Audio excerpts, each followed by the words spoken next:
So let's start with our program. You should have the program in front of you, and I'm just going to briefly overview that with you and then turn it over to our participants. Our inspirational message was very apropos, and I think it carried the message that we're trying to convey through you educationally wise. And as Alicia said, which I thought was very nice, without you, there's no closings. However, without compliance, there ain't going to be any closings either. So it's very important that you grasp this, take hold of it, and understand it. So today's program is about changes. I assume everybody can hear. Today's program is about changes.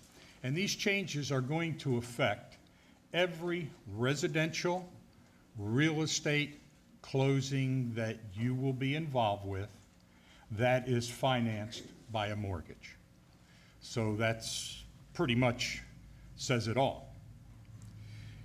The changes, as I said, today's program is about changes. Changes that you as a professional are going to need to know and understand to better inform and educate your customers. Changes that are going to impact every one of your closings and possibly and hopefully not, but could delay those closings.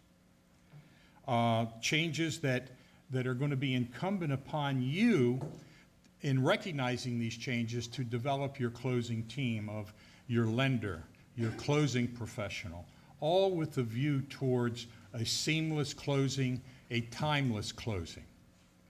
We've all been through the process of, or had your closing held in limbo, waiting the proverbial package from the lender, and you know, you've all heard that. Well, now, starting in August, there's going to be another problem. That problem may not put your closing in limbo for a day or two, but it could conceivably delay your closing for up to 2 weeks if your closing agent and your lender are not in compliance with the new rules and regulations. So that is what today's program is about. Changes that are here already, by the way, and changes that are coming within the next few months. These changes were brought around by the Dodd-Frank rule. And Dodd-Frank is a outgrowth of the recession era that we went through, and is a very significant piece of legislation legislating the financial industry and also the real estate mortgage closing industry. Dodd-Frank then implemented or organized what is called the Consumer Financial Protection Bureau, CFBP. And that's what this is all about, because then that bureau promulgated the rules and the regulations that we're talking about today. The point I'm making is up until today, maybe those were just words that you would hear in the news or read about in the paper and say, well, that's dealing with the big banks, but not thinking that it has any impact on you. But it is, and it's going to have a very real and meaningful impact on your livelihood. As Yogi Berra said, it ain't over until it's over. And in this instance, it ain't over until you're closed. And in this instance, until it's closed, guess what? You don't get paid. So it's important that you grasp and understand all of this. Furthermore, violations of these rules and regulations are severe, not necessarily for you, but for your lenders. And they're going to be very, very particular about compliance. Today we're going to touch on some of the more significant changes that I think that you would be interested in. I've been doing this for over 40 years, and truthfully, there haven't been many changes that have come down the pike that are as significant as these will be to your closing process and the timeliness of your closing. Today, if we look at our program, we'll follow that pretty closely. Our first speaker is Melissa Murphy. Melissa is General Counsel for what we call the Fund, one of the major title underwriters operating in the state of Florida. She's come all the way from Orlando. She's going to talk about the new CFBP disclosure rules that you need to be aware of. Then we're going to have Kelly DeVore, who is licensed title agent and paralegal in our law office. Will talk to you about something that you may not be aware of, but also is very important to you, and that's the new loan origination rule that deals with seller and third-party financing. That these rules and these the loan origination rules don't apply just to banks, is the point I'm making. If you have your seller going to be taking back a purchase money mortgage, or you have your seller who is a investor that builds a house and flips it and sells it and takes back a mortgage, or if you have a mom and dad that want to give their kid a mortgage, you need to be aware of that because these rules may apply. Kelly, you'll talk a little bit more in detail, but it's important that you understand that because you're the one that's preparing the contract. You're the one that has the interface with the players, the buyer and seller. Lastly, Laura is going to talk to you, or not lastly, but Laura then is going to talk to you about vetting by lenders. This is a new concept. The Dodd-Frank legislation put on the backs of the lenders to cure abuses and or mistakes or whatever, put on their backs the responsibility for vetting all their third-party vendors that they do business with, including title agents.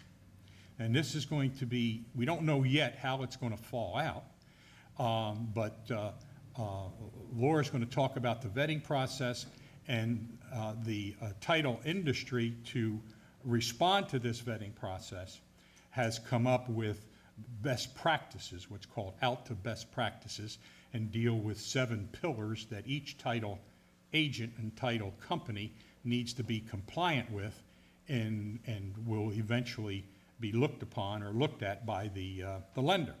As a matter of fact, just this morning, about an hour ago, in flipping through my emails, one of the ALTA releases was that the bank, Bank South, I think it is, announced that the vetting process, they're not just going to take the title agent's word that they're certified and that they have their best practices in place, but they're going to be going to third-party companies that will then vet and certify your title agents.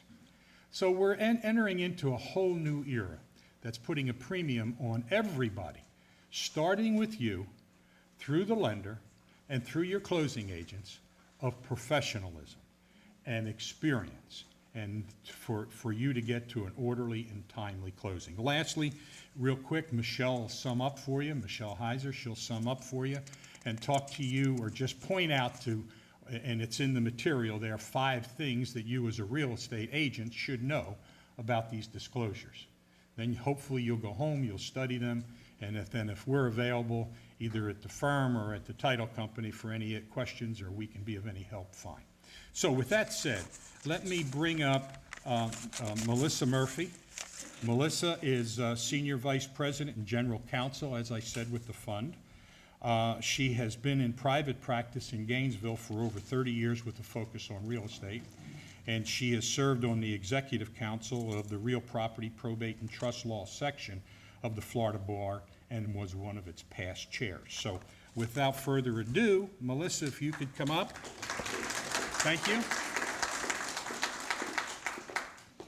Thank you, Mike. Welcome, everybody.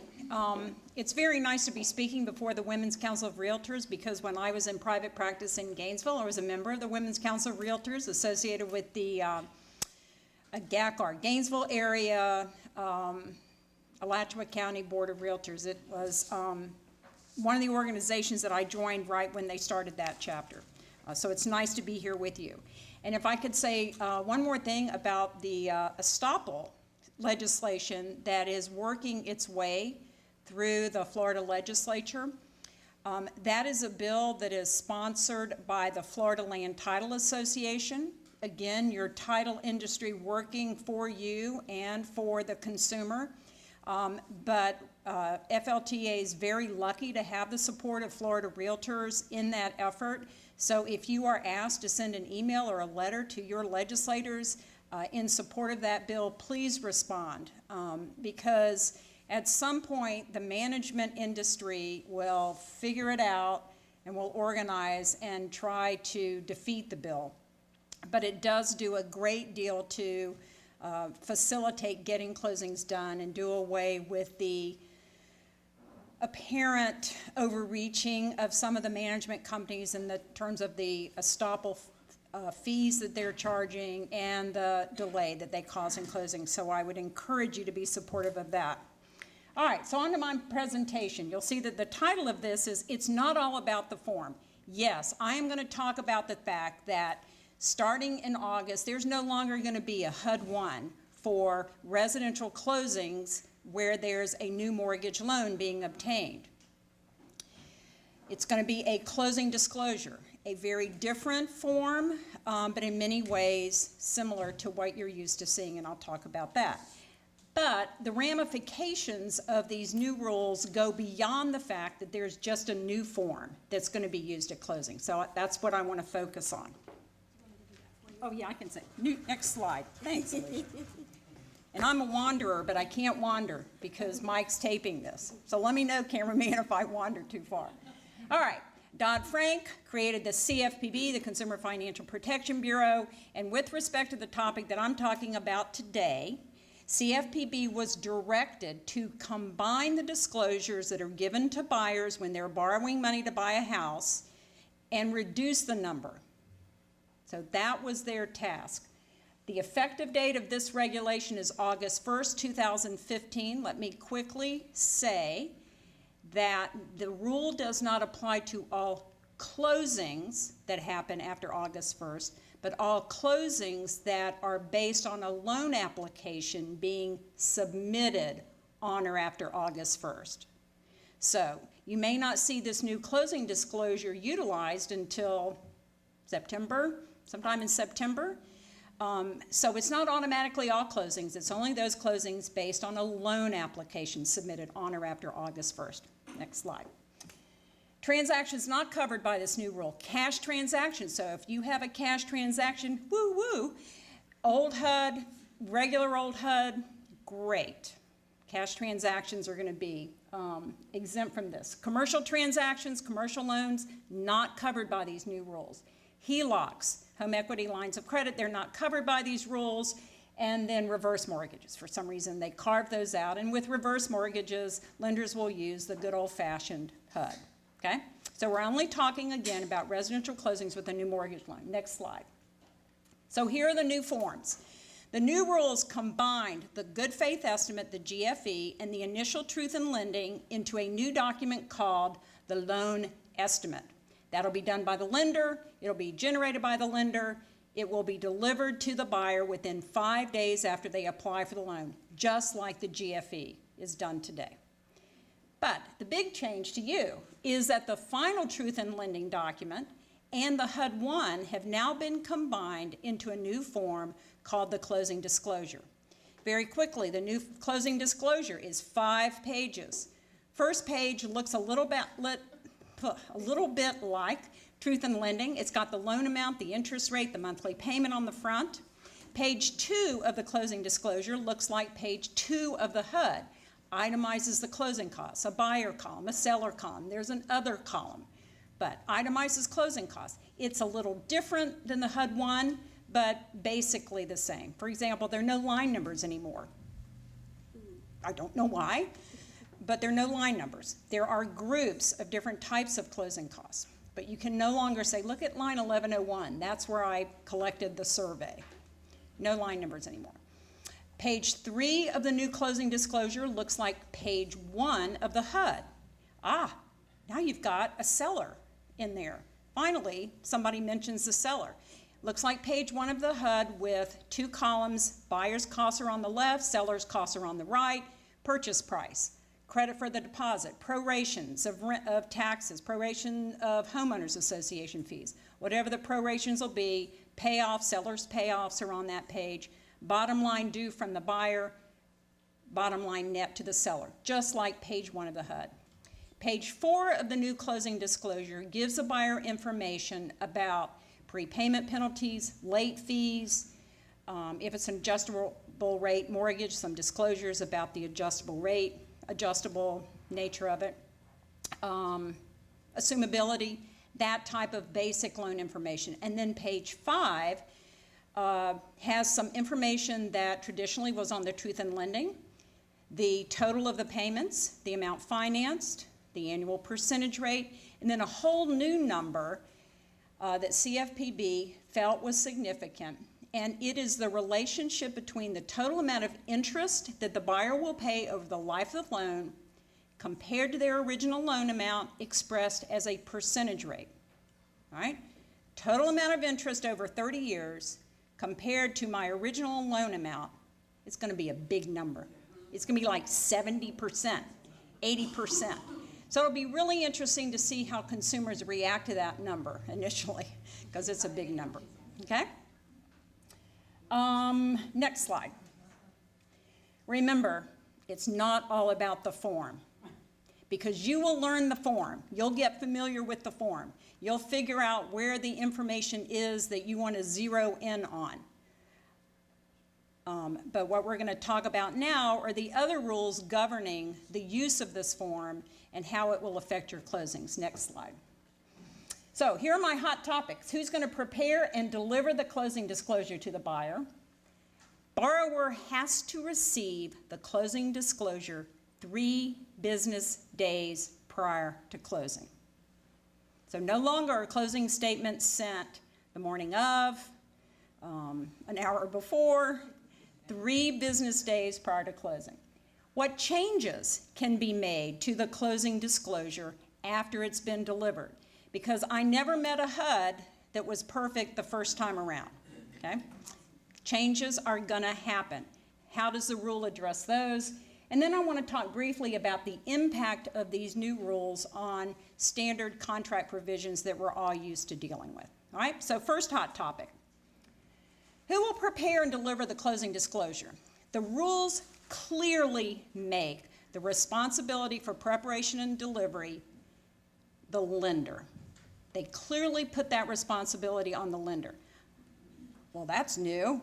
Since when does a lender prepare the HUD? Never. It's always been the closing agent's responsibility to prepare the HUD.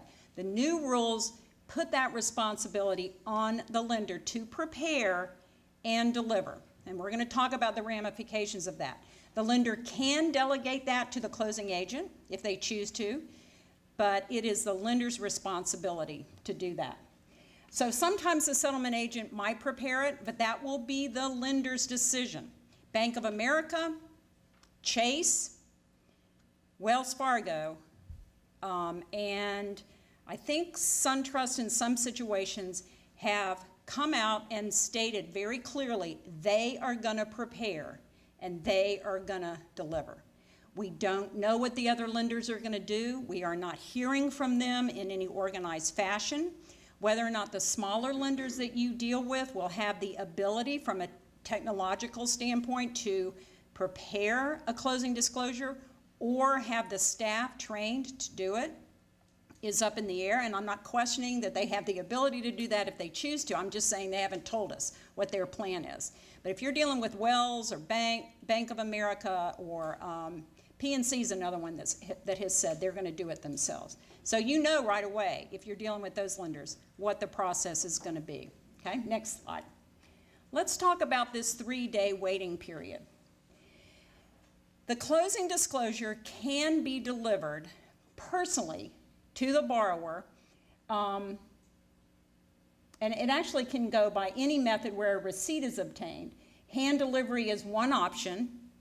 How often does that happen? How often does Mr. Wells Fargo show up? Alicia, you're closing. Here's your closing disclosure. Give me your receipt. How often is that going to happen?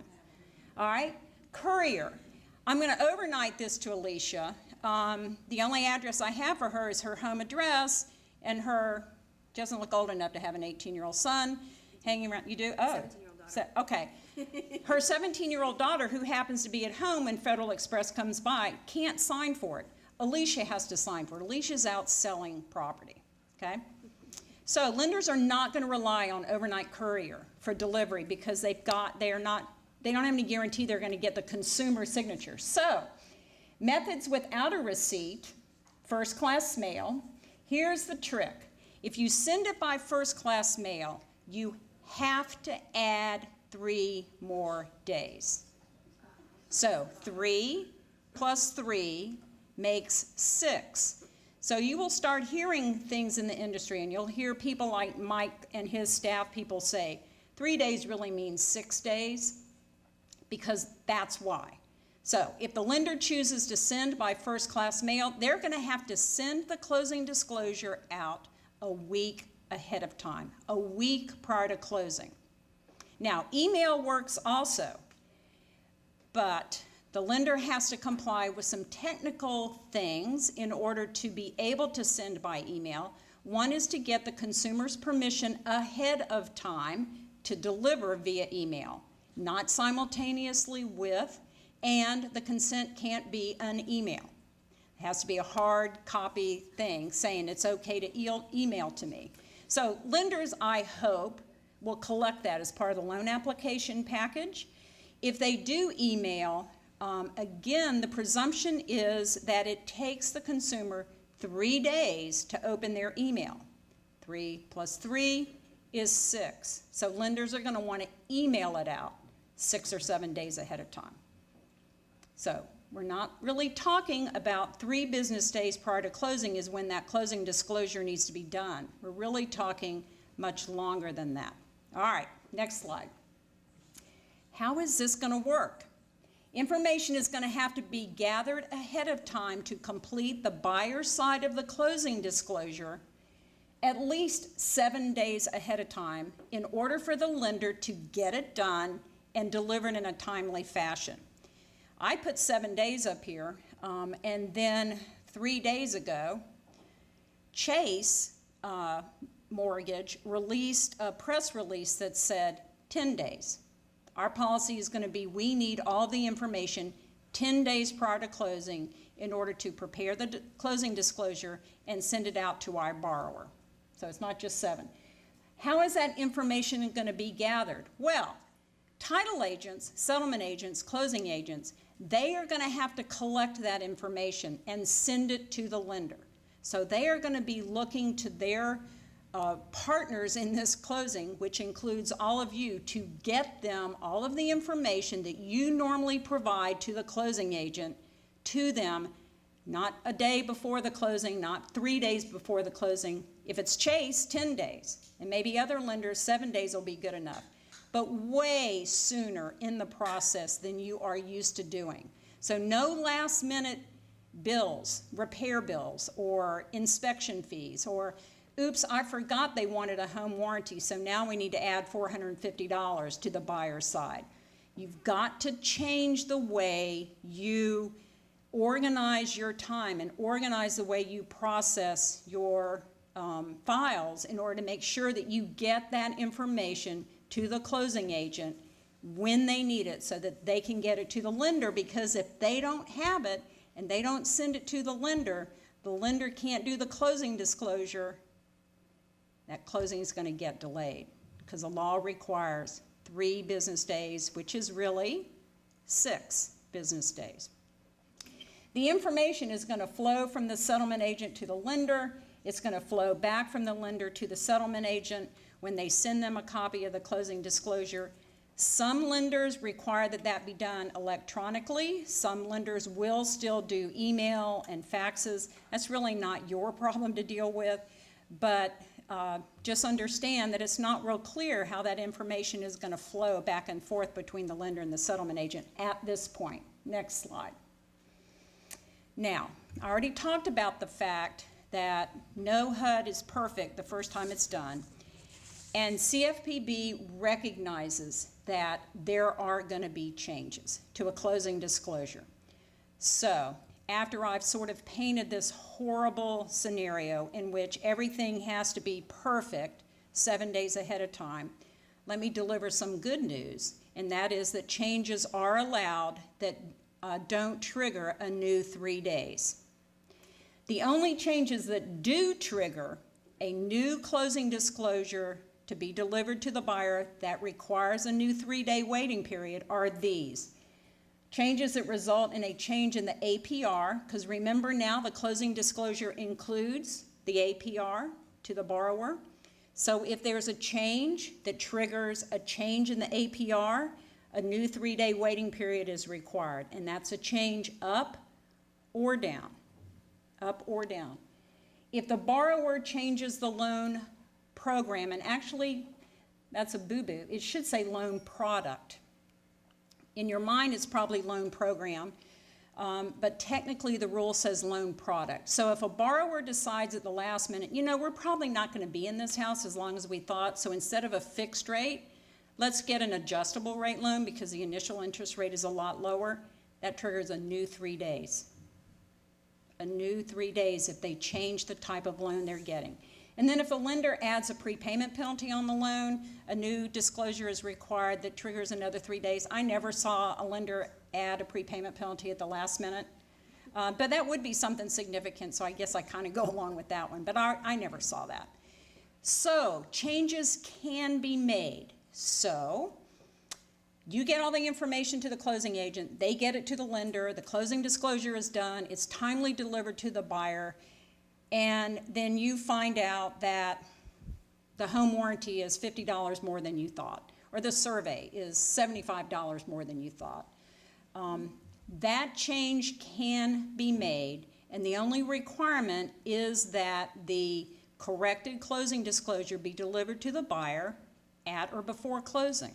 That's simple. However, I would not breathe a big sigh of relief and say, oh, well, then it's just business as usual. If changes can be made, then I can just get all this, you know, I can guess and give the closing agent my guesses, and then I can tweak those, you know, the day before the closing. Here's the problem with that. The lender is required to prepare a closing disclosure based on the best available information. And if they sense that they are not getting the best available information, they may not prepare and send that closing disclosure until they feel comfortable that they have the best available information. So whether or not that translates into a lender saying, all right, you told me the survey was $450, send me the invoice. Or you prorated the homeowners association fees this way, show me the estoppel certificate so I can verify. I do not know if lenders are going to go to that degree of verifying the information, but it's possible. So I urge you to not have a cavalier attitude toward the information that you provide to settlement agents because of this responsibility that lenders have, and the penalties that Mike mentioned are right there, looming over the lender, because CFPB has been pretty darn serious about taking action against lenders since they first got the ability to do so. Now, they haven't done anything with this law, of course, because it doesn't go into effect until August. But they have definitely taken enforcement action against lenders for violations of other consumer protection laws. A procedural question. You know, now the survey bills $50 more. You call the closing agent, they make the change on the HUD, they email it to the lender, they get approval back, you know, in a reasonable amount of time. Well, if the lender is preparing the closing disclosure, is the process now going to be that the settlement agent communicates the change to the lender and we have to wait for the lender to make the change and rescind it? I don't know. I don't know how much control over changes your closing agent is going to have. That's up in the air. It's another reason to try to avoid changes if at all possible. Real quickly, let me remind you that there's a seller involved in this transaction. CFPB views this transaction as a loan transaction. The fact that there's a seller over here annoys them and is just a distraction, okay? There is very little mention of the seller in these new rules except to say that it's the closing agent's responsibility to do the seller's side of the closing disclosure and deliver that to the seller at or before closing. Easy peasy. The problem is that the seller is there and has to deal with and live with all of these new rules that are affecting the lender and the buyer in some way, shape, or form. 3-day waiting period for significant changes. The seller is having to live with and deal with those, so they are a party to the transaction. It's just interesting that these rules don't really say much about the seller at all. The seller's numbers can show up on the same closing disclosure form, so the lender will prepare it, send it to the buyer, send the closing agent a copy. Closing agent will add the seller's numbers to that same document and print it up and deliver it to the seller at closing. Or the closing agent might choose to do a completely separate seller closing statement that doesn't have any of the buyer information on it at all. That is an option and may be one that a lot of closing agents choose to do because then, they're not connected. They can independently work on the seller side and not get bogged down in the buyer side. So it can be a separate document. Next slide. Then I want to wrap up with contractual issues. Clearly, the way, do you all use the FAR here? There are provisions in the FAR contract that probably need to be massaged a little or more than a little to deal with these new rules. For example, here we are. What are agreed upon extensions to the closing date? What things automatically trigger an acceptable extension that the parties agree to when they sign the contract? Currently, the FAR says under the closing date section, we're going to close on this date unless extended under other provisions of this contract, including the following. And the first one is compliance with truth in lending disclosures. That probably ought to be changed to be a little bit more general to refer not to just TILA, but also to RESPA, because it is those two disclosures that were combined. So that language may need to be resolved. There is a limit of only 7 days, up to a 7-day extension under the current FAR. Whether or not that works okay or not is something that is under debate right now. The ability of the buyer to change loan products, might want to restrict that. The financing contingency has the option for you to define the type of loan that the buyer is applying for, but I don't think there's affirmative language that says, yeah, this is the kind of loan I'm getting, but it doesn't affirmatively say I can't switch to a different type of loan. Back-to-back closings. There's a lot of concern about the effect that these rules will have on those domino closings that happen fairly often. And if you now have a delay in closing number 1 because of a required redisclosure and a new 3 or 6 day delay, boom, boom, boom, boom, boom. Now our domino closings, get delayed, maybe just a matter of days, but certainly it's not that common to have it delayed a week. You know what havoc that can play with your clients and how you have explained things to them. So the FAR committee is already working with these changes and developing changes to the standard contract form. It's probably going to be in the form of an addendum to give them the maximum amount of flexibility to make more changes after we see how this all works in the real world after August 1st. So keep an eye out for those changes that'll come from the Florida Realtors. And when that addendum comes, pay attention to it. And if you're asked to give input into changes, that would be helpful also. So, last slide. It ain't all about the form, is it? It's about a lot more than that. It's about organizing your transactions in a different way so that you get information to the closing agent a lot earlier, that you be educated enough about this law to explain it to your buyers, to explain it to your sellers, so they know up front what the new situation is. And when your seller says, well, I sold a house, 2 years ago, we didn't have any of these troubles, you can say, brand new law, went into effect August 1st. Somebody jokingly said there are going to be a whole lot of sales in June and July. Once the real estate community learns about this, they're going to say, seller, sell the darn house, get it under contract, get that loan out before August 1st. I don't know if that's in fact going to be the reality, but you never know. So I think that you can see with these changes how important it is that you partner up with professionals that know what's going on with these new rules, are fully prepared to process transactions under these new rules, has a relationship with their lender that they know exactly what the lender is going to be doing, what the procedures are going to be. They understand the rules so they can explain it to buyers and sellers. A professional that has been vetted by the lender and is ready to go to close that transaction, and you'll get more information about that too. So again, it's not all about the form. The form is important, but it's not all about the form. It's about a lot more than that. Thank you.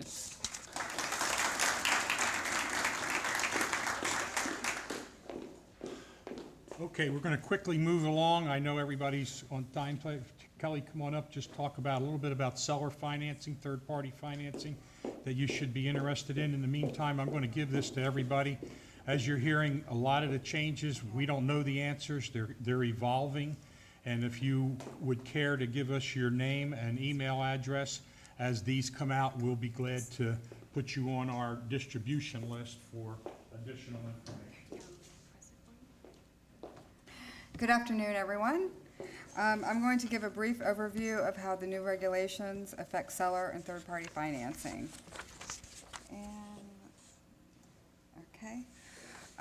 The Dodd-Frank Act, which Melissa and Mike already talked briefly about, that just went into effect. All residential mortgage transactions are now regulated by the Dodd-Frank Act and the CFPB. This is going to also affect the seller-held mortgages and the private mortgages. A seller may be considered a loan originator under the Dodd-Frank rule and be required to comply with loan originator rule, which is very complex. And you can see on the screen that there's a website. You can pull the compliance guide, and it's like 80 pages, so it's a lot to read and a lot to sift through. And we gave you a couple of handouts. Hopefully you picked them up at the table, but one of them is a summary of seller financing under Dodd-Frank, and that was put out by the Florida Bar, and we're sharing that with you. And also, we provided the FAR Bar Seller Financing Rider C to the residential real estate contracts, which are probably a lot of you are familiar with already, but we're going to talk about that a little bit, so that's helpful to have in front of you. And then we have seller financing. We have, for seller financing, there's 2 exclusions from the rule, which are listed on that Rider C that's in your handout. And if you take a look at that, you can see what the exclusions are. Again, you may be already familiar with the form. One of the things we wanted to point out is everyone should be using this form if they have a seller financing transaction.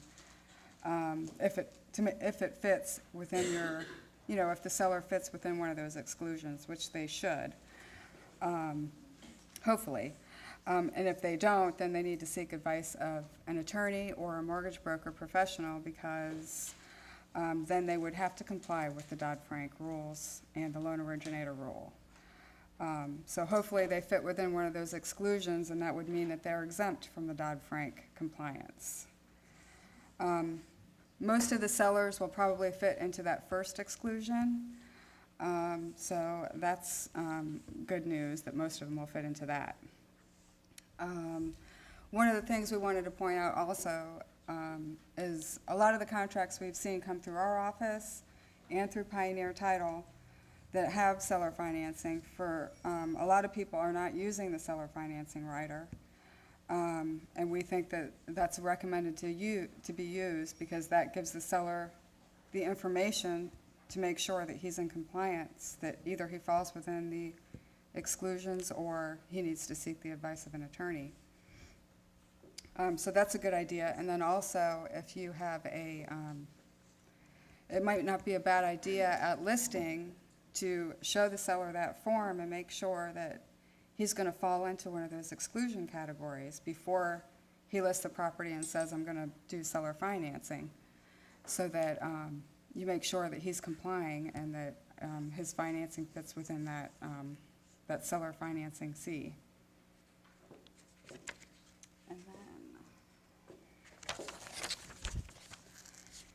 And then basically, this is also on that rider C, but basically a seller who finances the buyer's purchase of property and meets with either one of the two exclusions outlined in the seller financing rider is exempt from the Dodd-Frank compliance.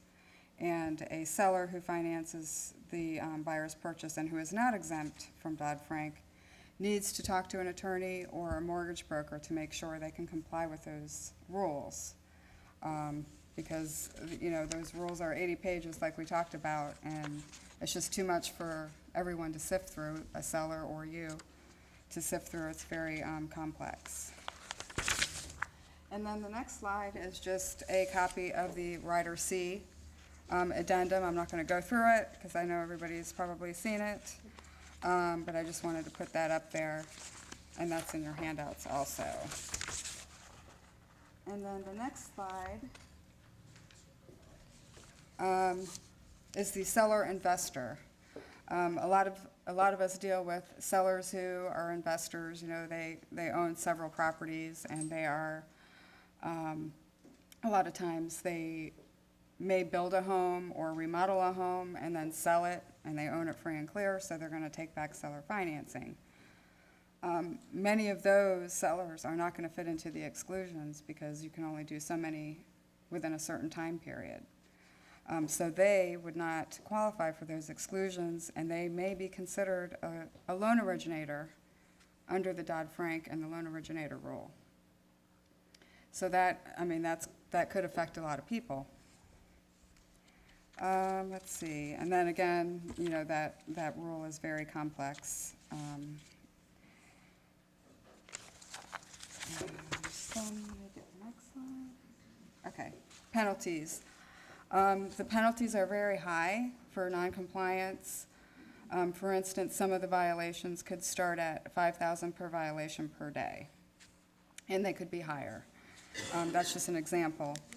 And then we wanted to point out from a liability point of view for a realtor and broker that it wouldn't be a bad idea to get something in writing sent to the seller, just telling them that because they're doing seller financing or private financing, that they should talk to a lawyer or a mortgage professional.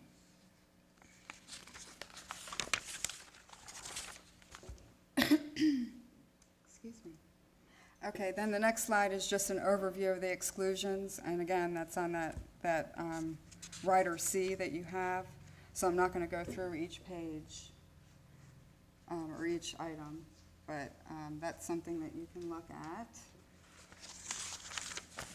And then just to sum up, again, a seller who finances the buyer's purchase and who meets the two exclusions outlined in that Rider C and that we've talked about is exempt from the Dodd-Frank compliance. And then a seller who finances the buyer's purchase and who is not exempt should talk to an attorney or mortgage professional. And then the next slide is actually the private financing. Unfortunately, there's no exclusions for private financing under the loan originator rule. So if you have private financing deals, unfortunately, they have to comply with these rules. And a lot of times what that is say the parents are going to loan the kid, their son or daughter, money to purchase a home, and they're gonna record a mortgage and a note, that would be considered private financing, and they have to comply with the Dodd-Frank rules. And then there's also the third-party financer that is not related, just may have connections with people in the community, whether they're realtors or mortgage brokers, where they say, hey, I'll finance somebody if they meet this certain criteria. Those people would also be required to comply. The Florida Bar has recommended, and some of the materials that they've provided to our office, is that if you do have that situation, that you should refer them to a licensed mortgage broker so that they can help them through that process and with the compliance of the rules, because they're already going to be doing it for their other loans anyway, so they're going to have that information. And then, to sum everything up, the penalties are very high, and any financing that you have that's seller financing or private financing should raise a red flag for you, so that you can carefully review that transaction and see what you should do and how you should direct your seller. And again, the regulations are very long and complex. And from a liability point of view, and goodwill for your customer, use that seller financing rider if it's applicable. And if the rider does not apply, then make sure you tell your seller to talk to an attorney or a mortgage broker. And that is pretty much everything. One thing that we wanted to point out that Mike and Melissa and I were talking about earlier today, that she let me know, is that if the seller or the seller is exempt from Dodd-Frank because of the items I just went over, it doesn't necessarily mean that it's exempt from having to use that closing disclosure and all the rules that go along with what Melissa talked about. But she did say that if they do 5 or fewer loans in a calendar year, they're exempt from the closing disclosure. So most likely, if they fit into those exclusions that we talked about, they're not going to have to deal with the closing disclosure. But if they do more than 12 or more than 5 in a calendar year, they have to go by the closing disclosure guidelines that Melissa talked about. And that wraps everything up. If you have any questions, you can ask them at the end, and Mike or I could be able to answer those for you. Thank you, Kelly. Thank you. Real quick, that form that Kelly gave you, make note, that is the most recent FAR bar form that was changed in recognition of these rules and disclosure rules. Or, I'm sorry, the seller origination rules. So make sure when you go back to the office and you pull one, you're using the most latest revised form, okay? Real quick, we'll move it along, I promise. Laura, real quick, talk about the vetting issue, and we'll get you out of here real quick. Hi, everybody. I'm Laura Leonardo Flynn, and my presentation is one sheet of paper. And you should all have it in your packet. It's the colorful one. In summary, this is all about vetting by lenders of the title agents. Dodd-Frank and the CFPB now require lenders and title underwriters to vet their closing agents for compliance and adoption of the ALTA best practices. That is consisting of 7 basic pillars. The American Land Title Association oversees the title industry. It offers guidance and support and education to its members. More commonly referred to as the ALTA, ALTA felt it necessary to step in and introduce a platform of unity within the title industry representing conformance. ALTA introduced a procedural guideline for title agents to follow, more often referred to as practices, hence the ALTA best practices. ALTA best practices is in cooperation of the newly imposed Dodd-Frank rulings, which require lenders and underwriters to vet their closing agents. Although there has always been accountability in our industry, For these items of validation and licensing, it is bringing this to a whole new level. We have always had to produce documentation to our lenders to justify the validity of our company and the fact that we have the right to insure. But now, the compliance requires the presentation of the following forms, in the forms of a manual.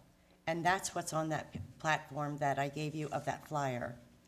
It identifies that we must present and have available for review at any time all of our licensing. Our escrow trust accounts must be properly validated and reconciled in a timely fashion and available for review at any time.